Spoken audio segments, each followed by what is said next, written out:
de muchos años se haya referido a la iglesia. Vamos a cumplir 137 años, así que espero que se refiere a la iglesia. Bueno, cuando fui al banco a tratar de abrir una cuenta, la persona que me entrevistó me dijo: ¿y usted en qué trabaja? Dije: pues en la iglesia metodista. Y me dice: ¿y usted qué hace en la iglesia metodista? Bueno, y le había dicho ya cuáles eran mis ingresos anteriormente. Y me dice: ¿y usted qué hace en la iglesia metodista? Y le dije: soy superintendente. Y me miró así con una cara como de mucha extrañeza y se fue y anduvo platicando con alguien y regresó y me dice: ¿qué dijo? ¿En qué trabaja? Le dije: soy superintendente. Se volvió a ir y ya me estaba preocupando. Y cuando volvió, me dijo: ¿de veras usted trabaja de superintendente? Le dije: sí, ese es mi trabajo. Es que el gerente y yo pensamos que usted no puede tener ese sueldo trabajando de intendente. Le dije: es que no soy intendente, soy superintendente.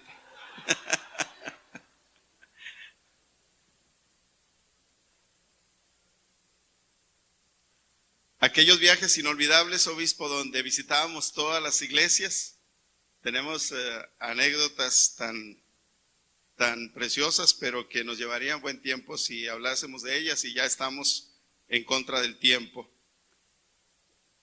El primer libro de Crónicas, capítulo 24 y verso 18 dice: y desampararon la casa de Jehová, el Dios de sus padres, y sirvieron a los símbolos de acera y a las imágenes esculpidas. Entonces la ira de Dios vino sobre Judá y Jerusalén por su pecado, y les envió profetas para que los volviesen a Jehová, los cuales les amonestaron, mas ellos no los escucharon. Dios siempre ha enviado personas para reformar a su pueblo. Puede enviar un profeta, como en este caso, puede enviar a un copero del rey, como lo fue en el caso de Nehemías, o puede incluso enviar a un rey, como lo fue el asombroso caso de Josías, cuyo nacimiento fue profetizado desde mucho tiempo antes. Dios quiere reformar a su pueblo. En la reforma hay 3 faros que Dios levanta. En Alemania, Martín Lutero; en Suiza, Ulrico Zwinglio; y en Francia, aunque posteriormente se traslada a Suiza, Juan Calvino. Hoy veremos, así sea de una manera somera, algunas coincidencias y diferencias en la vida de estos ilustres reformadores, en sus obras y en sus doctrinas. Vamos a ir viendo esto aquí en la pantalla, si me hacen favor. Ahí vamos. Coincidencias y diferencias entre Lutero, Zwinglio, Calvino, sus vidas, sus obras y sus doctrinas. Ahí miramos a continuación la puerta principal de la iglesia de Wittenberg como está en la actualidad. Si le dan al siguiente, por favor, vamos un poquito más rápido. Ahí, esta es la puerta principal donde Martín Lutero clavó sus 95 tesis. Me dijo alguien en mi iglesia: ¿cómo le hizo Martín Lutero para clavar 95 tesis? Si una sola, ¿cuántas páginas tendría?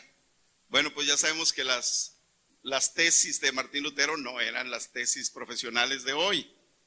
Y en esta puerta él clavó sus 95 tesis. Vamos a iniciar viendo las coincidencias y diferencias primeramente en sus vidas. Vamos a abordar primeramente algunos asuntos. En cuanto a su nacimiento, Martín Lutero, pues todos sabemos que él era alemán, nació en un pequeño pueblo quién sabe cómo se pronuncia, yo voy a decir Sleben, pero los germanófilos pues me corregirán en su oportunidad. El 10 de noviembre de 1483. Espero no ser malinterpretado, pero quiero decirles que las fechas que van a aparecer aquí son auténticas. Hice una investigación de veras muy exhaustiva de las fechas, porque hay autores que hablan de una fecha, hay otros que hablan de otras fechas, pero créanme que estas son las buenas. Zuinglio, él es suizo y nació en Wildhaus, en los Alpes, justo el día 1 de enero de 1484. Y hay algunos autores que lo ubican en 1483. Incluso en nuestro libro está la fecha de 1485. Sin embargo, él nació el 1 de enero de 1484. Entiendo la variación del 83 al 84, pues como fue el 1 de enero, todavía algunas personas seguirían fechando con el 83, como nos pasa a menudo. Y Juan Calvino, el francés, nació en Noyon, Francia, el 10 de julio de 1509.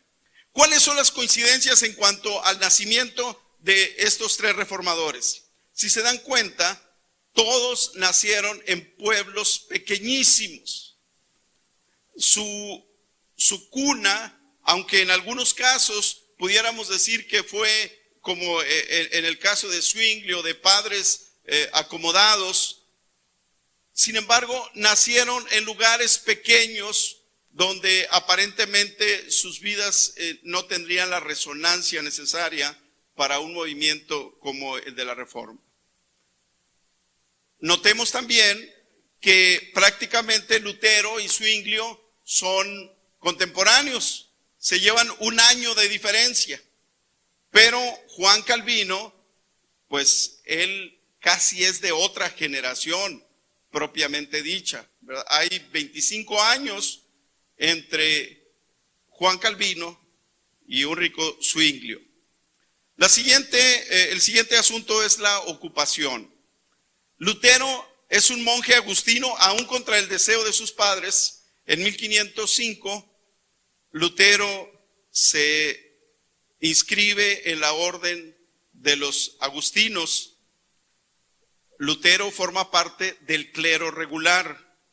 Zwingli, un año después, en 1506, también se hace sacerdote.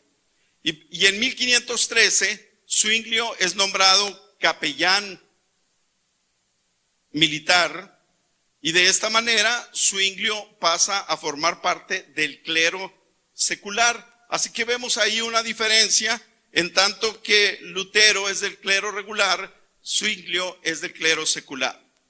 Calvino, a diferencia, él, aunque sí estudia teología, él estudia en la Sorbona en París y él se recibe como abogado. En realidad podríamos decir que Calvino es un laico. Así que hay algunas diferencias en cuanto a la formación de estos líderes. En relación a su matrimonio, Lutero casa en 1525 con Catarina von Bora, que ya latinizado, pues evitamos el problema y le decimos Catalina de Bora y nos quitamos problemas con la pronunciación.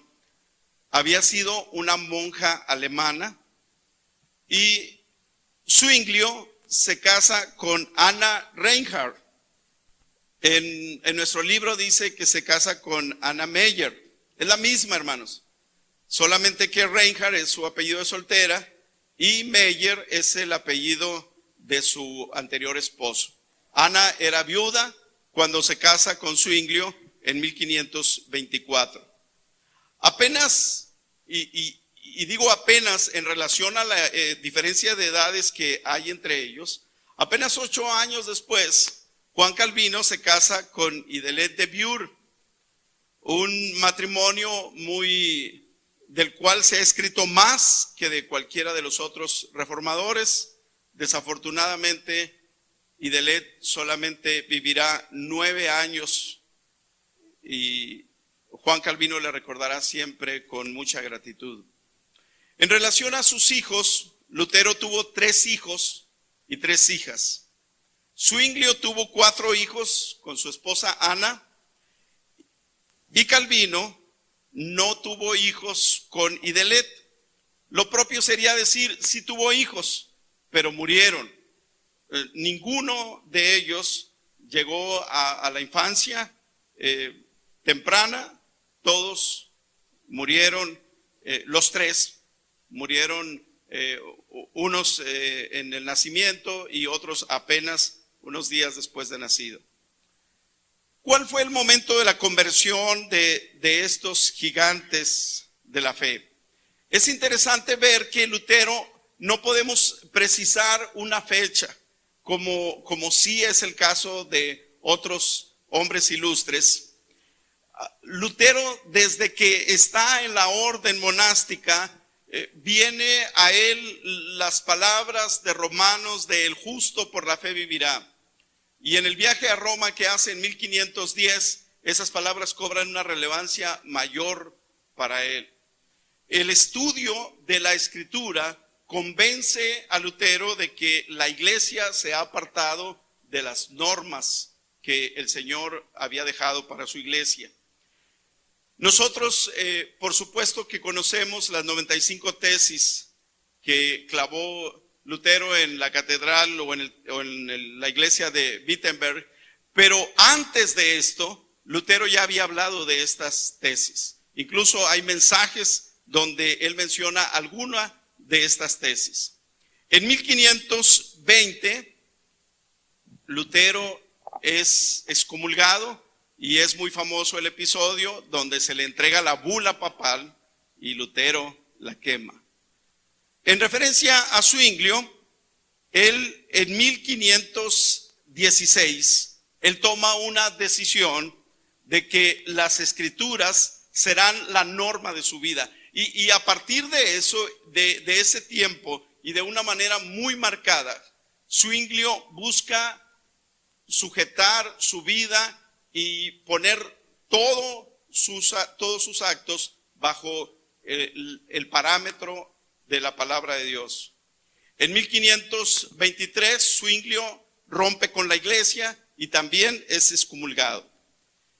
Por su parte, Calvino, en 1533, en un discurso de su amigo Nicolás Cap en la Sorbona, Nicolás da un discurso tan especial que conmueve a los universitarios y llama la atención de la iglesia. Nicolás Cap es amonestado y se dice que Juan Calvino, amigo íntimo de Nicolás Cap, era el autor intelectual de este discurso, y a partir de ahí hay problemas para Juan Calvino y él decide romper con la iglesia. En cuanto a la opinión, yo no sé si le pudiéramos mover ahí algo o si ya no aparece ahí. En cuanto a la opinión de la relación iglesia o Estado, Lutero dice que el príncipe del Estado debe ser el jefe de la iglesia. Ese es el pensamiento de Lutero. Zwinglio dice que debe haber una unión, que la ley de Dios debe ser la ley del Estado, que no tiene por qué haber dos leyes. La ley de Dios, así como impera en la vida del creyente, deberá de imperar también en la vida del Estado.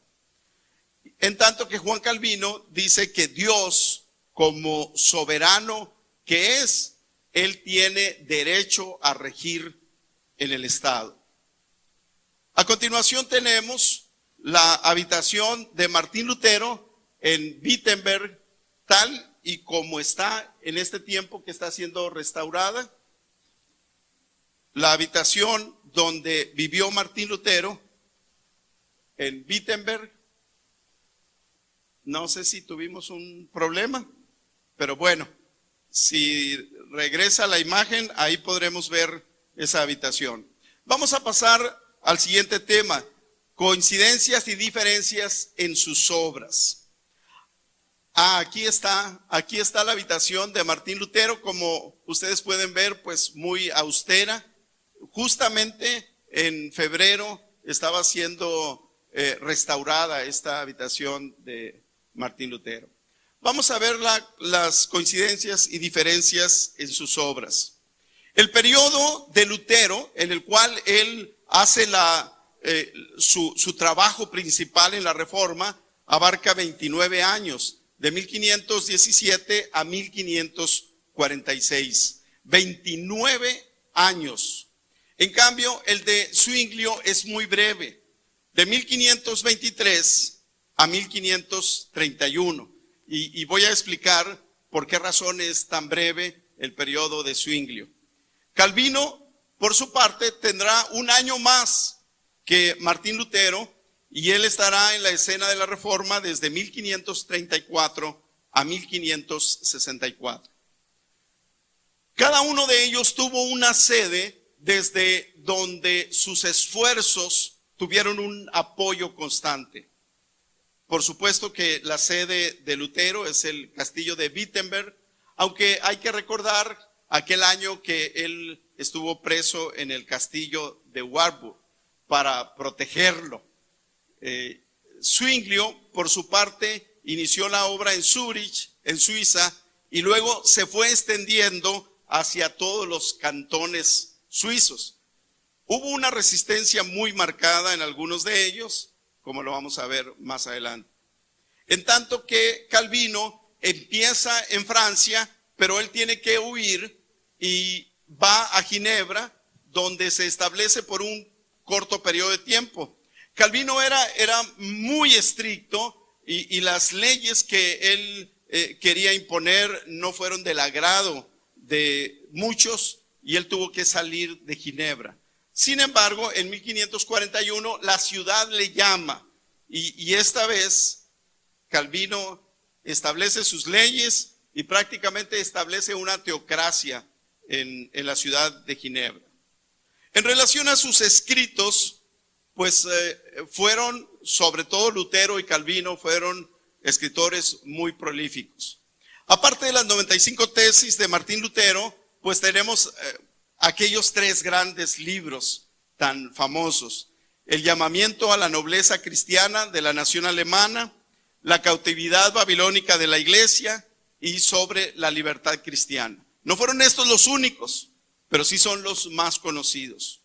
Zwinglio, por su parte, escribió las 67 tesis que distinguieron su movimiento en 1523, y también es conocido el comentario sobre la verdadera y falsa religión. Juan Calvino escribe su monumental obra Institución de la religión cristiana en 1536. Esta obra, Juan Calvino, en ella declara no solamente la estructura eclesiástica, sino lo que él consideraba era la misión y visión de la iglesia. Necesitó 4 tomos para poder explicarlo. Juan Calvino escribió muchos comentarios sobre epístolas. Algunos de nosotros que estudiamos en el Wesley recordaremos la epístola a los Hebreos, el comentario, ¿verdad?, de la epístola a los Hebreos de Juan Calvino, y también algunos otros sobre libros de la Biblia. Como algunos escritores lo han mencionado, estos reformadores fueron producto de su tiempo. Ellos vivieron en un tiempo de conflicto y no pudieron ser ajenos a esta situación. De hecho, pudiéramos decir que los 3 reformadores vivieron en una lucha continua. Su vida fue una vida intensa de lucha, de polémica y de confrontaciones, algunas de ellas necesarias y otras francamente no tan necesarias. Pareciera ser que estos ilustres reformadores eran como aquellos que no dejaban en el suelo ningún desafío, ningún pañuelo, ¿verdad? Donde ellos se sentían amenazados, respondían inmediatamente. Lutero no solamente tuvo las confrontaciones tan famosas con los católicos, la dieta de Worms, etcétera, sino que también y lamentablemente él tuvo confrontaciones con los anabaptistas. Y es conocido el caso de cómo él aprueba la condena de Tomás Munzer, un episodio verdaderamente triste en su vida. Zwinglio, de igual manera, libró batallas épicas con los católicos, debates, donde muchas veces él fue claramente el vencedor, pero también tuvo una intolerancia muy rígido con aquellos que disentían de sus opiniones. Y el caso representativo es el ahogamiento de aquel anabaptista Félix Mans, que queda como una mancha ahí en la vida y en la historia de Zwinglio. Y Calvino pues no podía ser menos. Calvino, con el poder que le daba el gobierno en Ginebra, pues no solamente implantó un régimen prácticamente militar donde la gente tenía que ir a la iglesia. No era una opción, la gente tenía que ir a la iglesia, era una ley. Por cierto que también Zwinglio, en su momento, él pidió cárcel para aquellas personas que no asistieran a la iglesia. Algunos de nosotros hemos tenido esa idea, pero no ha prosperado demasiado.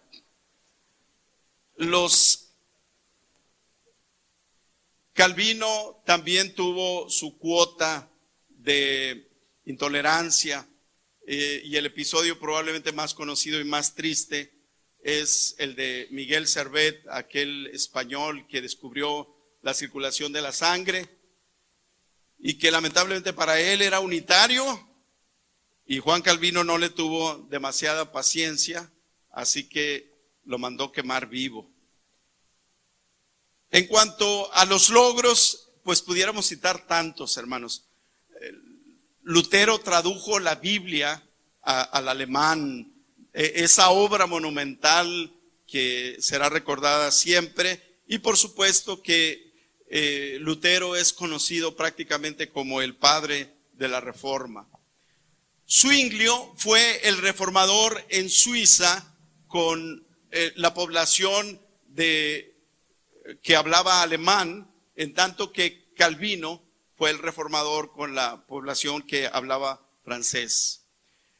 Zwinglio también tradujo con ayuda, pero también tradujo la Biblia al suizo.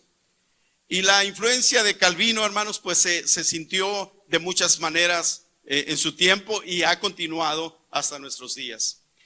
Es interesante que Calvino, a diferencia de Lutero, de Zwinglio y por supuesto que de los anabaptistas, Calvino estuvo de acuerdo en que los bancos cobraran intereses. Y de alguna manera hay escritores que dicen que Calvino preparó el caldo de cultivo para el capitalismo.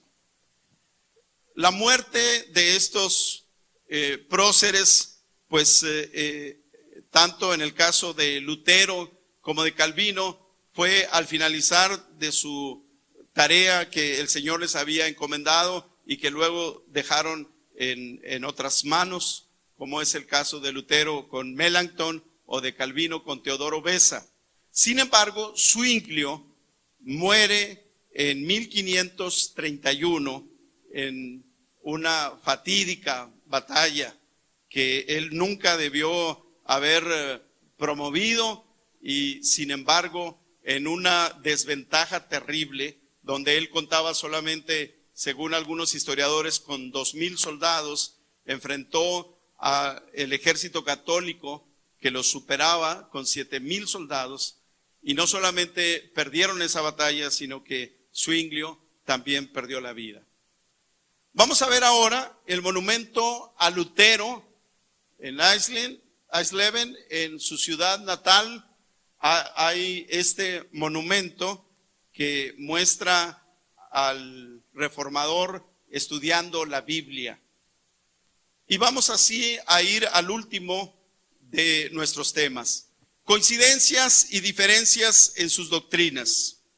En cuanto a las obras que ellos hicieron y en cuanto a sus doctrinas, hay una uniformidad en general, pero como vamos a ver, también hubo discrepancias.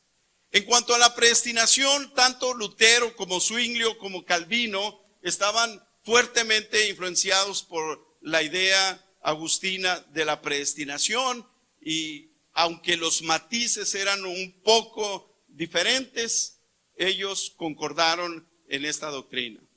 Por supuesto que la justificación por la fe fue la bandera que enarbola Lutero primero y que después Zwinglio y Calvino también toman. El sacerdocio universal del creyente, materias que estaremos en su momento analizando aquí en este encuentro, también es una doctrina que comparten Lutero, Zwinglio y Calvino. Como nos mencionaban el día de ayer, los reformadores pusieron un interés muy especial en el canto.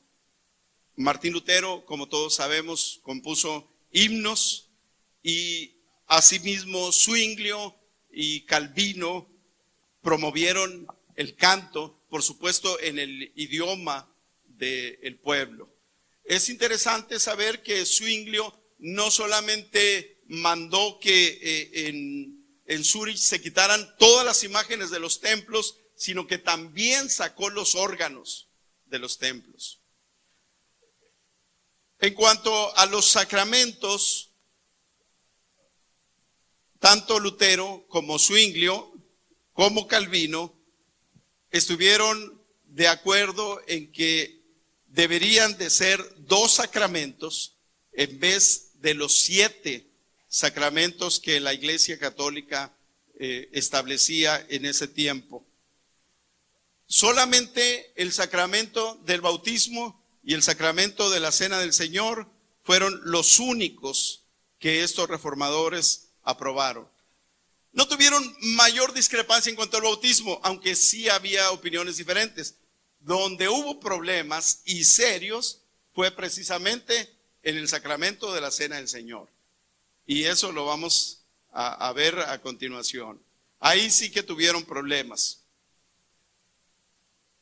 Es interesante también en cuanto a la celebración de la Navidad. Martín Lutero era un entusiasta partidario de la celebración de la Navidad. Zwinglio, por el contrario, estaba absolutamente en contra de la celebración de la Navidad. Y Juan Calvino, ni uno ni otro. Juan Calvino decía que eso debía de ser parte de la libertad cristiana y que cada iglesia debía decidir si celebraba la Navidad o no la celebraba. Es interesante que este tema todavía a 500 años todavía está en la mesa de discusión por algunas personas. La gran controversia, la gran diferencia que hubo en la doctrina fue el tema de la Cena del Señor o la Santa Comunión. Vamos a ver, así sea simplemente de una manera enunciativa, lo que el catolicismo enseñaba acerca de la Santa Comunión o enseña, y lo que pensaron Lutero, Zwinglio y Calvino en su momento. Los tres negaron las enseñanzas católicas de la transubstanciación y la teoría sacrificial. No tuvieron ningún empacho en condenar aquella enseñanza que ellos veían claramente violatoria de la palabra de Dios. La Iglesia Católica sostiene la teoría de la transubstanciación. ¿Qué significa esto? Ellos dicen que cuando el sacerdote bendice los elementos de la cena del Señor, el pan y el vino se transforman en el cuerpo de Cristo. De tal manera que el pan ya no tiene la naturaleza propia, ni el vino, sino que ahora en realidad tiene la naturaleza del cuerpo de Cristo. Bueno, hay tantas anécdotas sobre esto, ¿verdad? Que ya no sabemos en realidad cuáles son ciertas y cuáles no son. Si el pan y el vino son realmente el cuerpo de Cristo, pues se tienen que comer, es necesario comulgar y no dejar nada, porque ¿cómo vas a tirar el cuerpo de Cristo?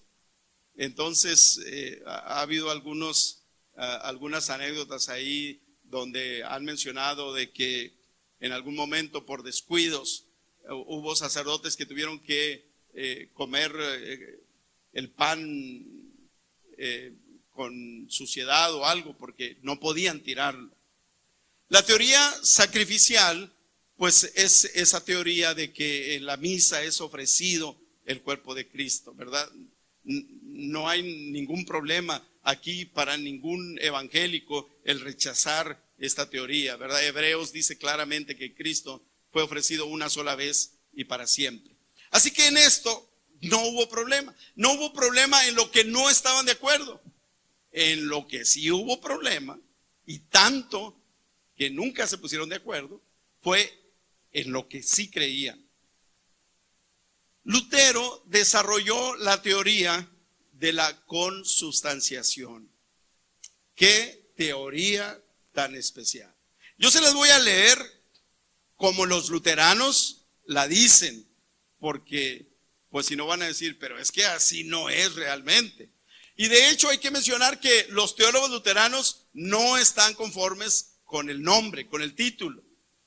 Dicen que al llamarle nosotros consubstanciación, hacemos que la gente se confunda y piense que es la transubstanciación. Sin embargo, hay una diferencia. Los luteranos dicen que en el sacramento de la Santa Cena, el cuerpo y la sangre de Jesucristo están verdaderamente presentes en y con el pan y el vino, y son recibidos por todos los que comen y beben en la mesa del Señor. Dicen los luteranos que el pan y el vino coexiste en ellos la naturaleza propia del pan y del vino más la naturaleza del cuerpo de Cristo. ¿Cómo? Ni ellos saben cómo. Dicen que Cristo está presente con y bajo el pan y el vino, pero bueno, pues es el momento de usar, ¿verdad?, la palabra mágica, misterio. Y así lo arreglamos todo. Pudiéramos pensar que una enseñanza así, pues no tiene muchos adeptos y que ha quedado en el pasado, hermanos, pero aún en el presente, aún algunos metodistas creen esta doctrina, aunque ustedes no lo crean. Esperamos que sean un porcentaje muy mínimo. Zwinglio decía que la cena del Señor era solamente conmemoración. Zwinglio decía que el cuerpo de Cristo no está presente en su sustancia real en la cena del Señor. Y él decía, la cena del Señor es solamente una conmemoración. Cuando Jesús dice, esto es mi cuerpo, Jesús está usando una metáfora tal y como lo hizo cuando dijo, yo soy la puerta, yo soy el camino, etc. Entonces, para Zwinglio, simplemente la cena del Señor es una conmemoración, un símbolo. Calvino está como en una posición intermedia de ambos. Bueno, quiero decir que Lutero y Zwinglio fueron en un momento dado, fueron llamados por Felipe I para una reunión porque a él le interesaba mucho que ellos pudieran arreglar sus diferencias y que formaran un bloque unido para enfrentar a sus rivales católicos. Pero precisamente el asunto de la Cena del Señor les hizo que no pudiesen unirse. Calvino, por su parte, él dice que en la Cena del Señor hay una presencia espiritual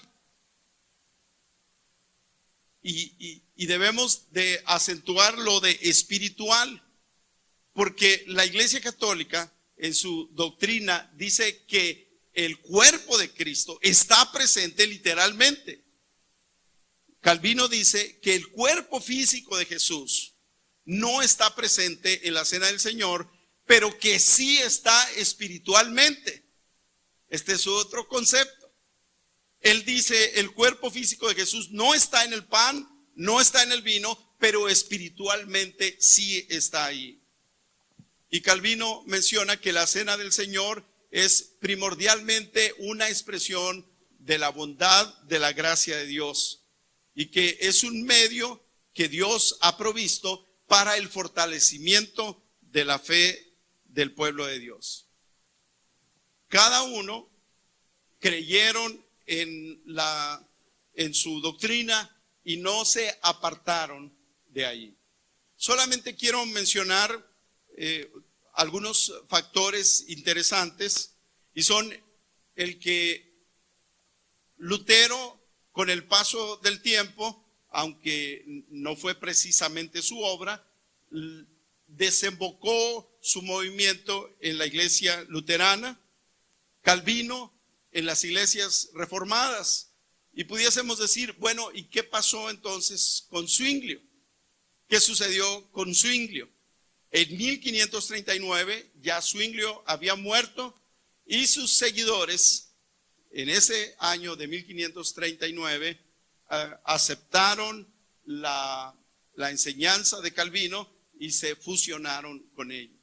Por eso es que no tenemos una iglesia zwingliana o nada parecido, porque los seguidores de Zwinglio llegaron a ser los seguidores de Calvino. Diferencias entre estos hombres ilustres nos muestran que ellos fueron producto de una época de intolerancia donde había que creer en algo y sostenerlo aún a costa de su vida, donde la tolerancia hacia quienes pensaban de una manera diferente era un concepto totalmente ajeno. De ahí la relevancia, hermanos, de que Juan Wesley, él estableciera este nuevo paradigma de pensamos y dejamos pensar. Debemos de estar agradecidos con Dios por la herencia que hemos recibido de la Reforma, pero creo que de una manera muy particular debemos de estar agradecidos con Dios por la herencia que hemos recibido del metodismo. Juan Wesley no tiene ningún cadáver en su closet. A diferencia de estos grandes reformadores, hermanos, Juan Wesley fue una persona sí ferviente, sí decidida, sin embargo tolerante, como difícilmente en esas épocas alguien lo hubiera sido. Quiero antes, o ya para finalizar, quiero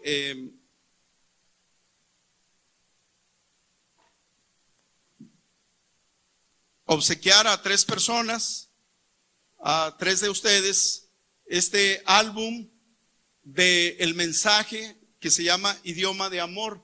El Mensaje es un dueto de nuestra iglesia, el Templo San Pablo. Ellos eran cantantes en el mundo hace muchísimos años.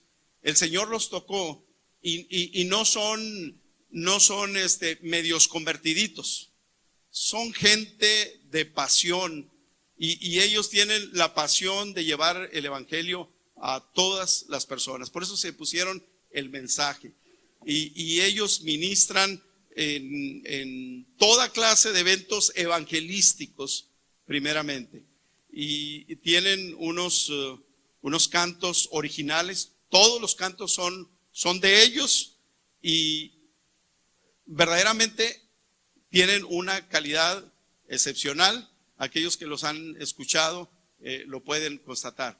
Les voy a hacer 3 preguntas muy rápido y quien me conteste se van a llevar estos tres álbums. Por favor, escúchenlos.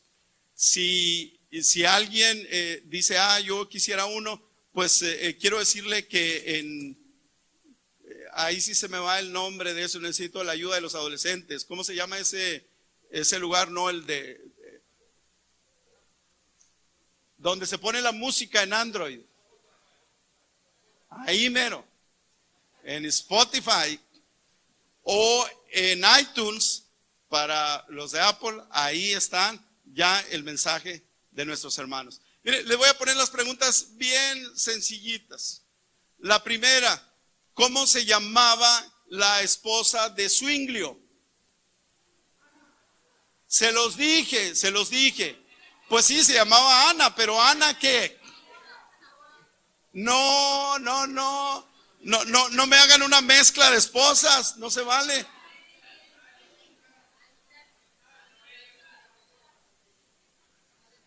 Por el intento. No puedo decir que no se pronuncia así, ¿verdad? Vamos a dejarlo así. Bueno, la siguiente pregunta, también muy sencilla. ¿Cómo se llamó el compañero de Juan Calvino que continuó su obra? Ay, ¿quién dijo por aquí? Muy bien. Y el último, tampoco nada del otro mundo. ¿Alguien me puede decir en qué año murió Martín Lutero? ¿Quién dijo eso? Es que yo oí una voz por ahí.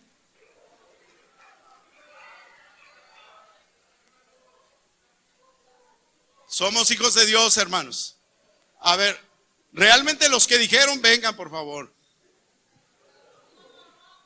Yo oí una voz muy fuerte por aquí. Vamos a ser justos, hermanos.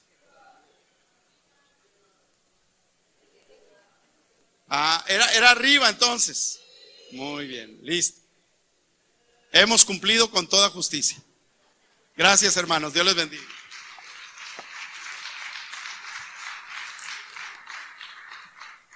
Pastor Jonás, a nombre de este encuentro de pastores, que Dios te siga usando y su grandeza sea manifiesta por medio de tu predicación, a donde quiera que vayas.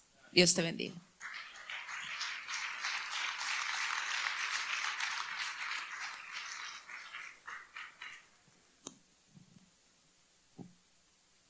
Fue jonrón o ponche. Fue jonrón, ¿verdad? Y más cómo terminó. Gracias, hermano Jonás, por esta disposición. Como les decía, originalmente teníamos otro orador. Tratamos de tener oradores de todas las conferencias, pero no todos a veces estuvieron o cancelaron en último momento. Y teníamos ya varias personas nombradas para emergencia, es decir, por si alguien no venía. Pues gracias a Dios por la vida de Jonás. Hermanos, yo sé que algunos estamos más gorditos, pero vamos a comernos este receso. Vamos a tener el siguiente receso para no desfasarnos en el programa. Tenemos ahí al hermano Bernabé Rendón, porque es el que sigue. ¿Cómo puede ser posible que no haya llegado Bernabé Rendón? Era de 9:50. Bueno, a ver si alguien lo busca. Bueno, anda vendiendo el libro de los 500 años. Tenemos al maestro de piano, ¿no? También no ha llegado, se les durmieron bueno. A ver. Ahora sí que nos metieron en problemas, ¿verdad?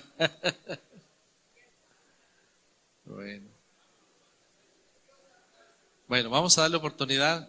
Si alguien le llama a Berna, a ver dónde viene, porque ya debe estar aquí. Pero vamos a pedirle a Hugo que venga.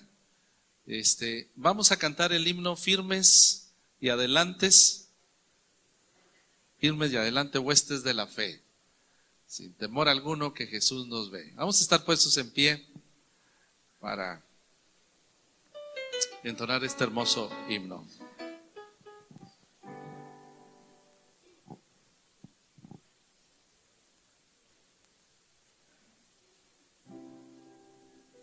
¿Lo tenemos ahí en la pantalla?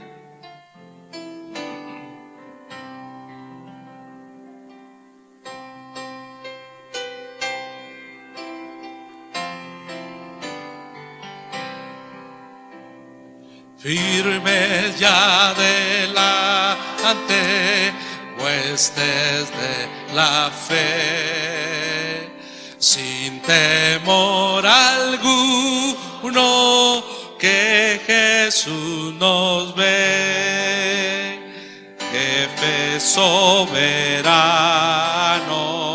Cristo al frente va. Y la regia enseña, temblando está. Firmes ya adelante, huestes de la fe, sin temor alguno que Jesús nos ve. Al sagrado nombre de nuestro adalid tiembla el enemigo y huye de la lid. Nuestra es la victoria dada Dios Lord, y óigalo el averno lleno